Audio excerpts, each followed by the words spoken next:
So Yeah. how's the relationship with the parents now? Oh, I've always had a very good relationship with my parents, and despite that kind of hiccup, now my parents consume cannabis, my in-laws consume cannabis. We actually, like at Thanksgiving, there's actually no more alcohol. And as you can imagine, there's less family conflict when there's less alcohol. And yeah, everyone enjoys cannabis now. It's completely normalized in our families. And sometimes we have teenagers or older tween type kids. And because we don't overly glorify what cannabis does and we don't demonize it in the house, it's just another thing in the house. No one pays attention to it.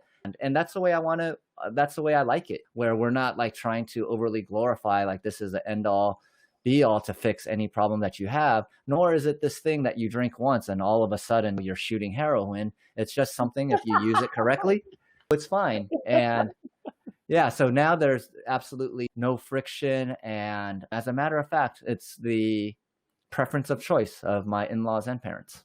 Yeah, no, that's really great. But you went from I'm really embarrassed my son is doing this to this is not normal. So what happened in the middle? What's the arc? How were Yeah. you able to enroll them to take that journey with you, shall we say?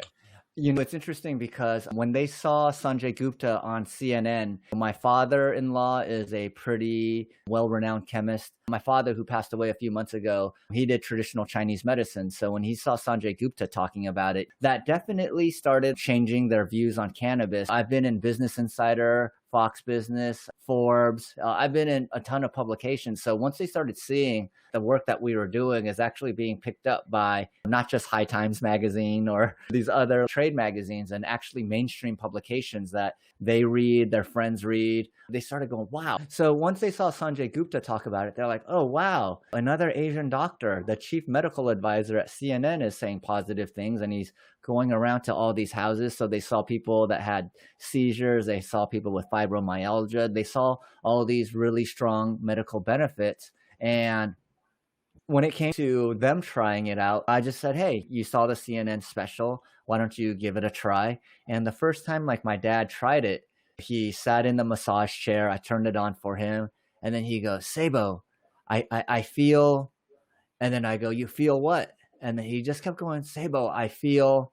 And he had trouble expressing his actual feeling, but he just kept on saying, I feel. And I think that's the first time I ever heard my dad say, I feel versus I think, and I think that really, yeah, there was something about that experience that was different for him. He's not someone that consumes cannabis every day. None of them are. But when they come over and they're having a meal or it's the weekend, they will use a vape pen to relax. And it's interesting with alcohol. One of the things that I heard them say was alcohol is really great at helping them tune out. Like if there's problems, just drink alcohol. You don't have to think about it. Have a good time. Numb to escape, yeah. Yeah. And then with cannabis, it helps them tune in.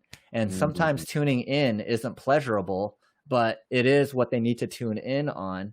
mm, And yeah, and that was like the way they went from, okay, I'm okay with Sabo doing this. Okay, wait, there's a person I really respect on CNN saying this is okay. And mm, then they had the real world experience themselves and felt the relaxation and the calmness that mm. comes with utilizing cannabis.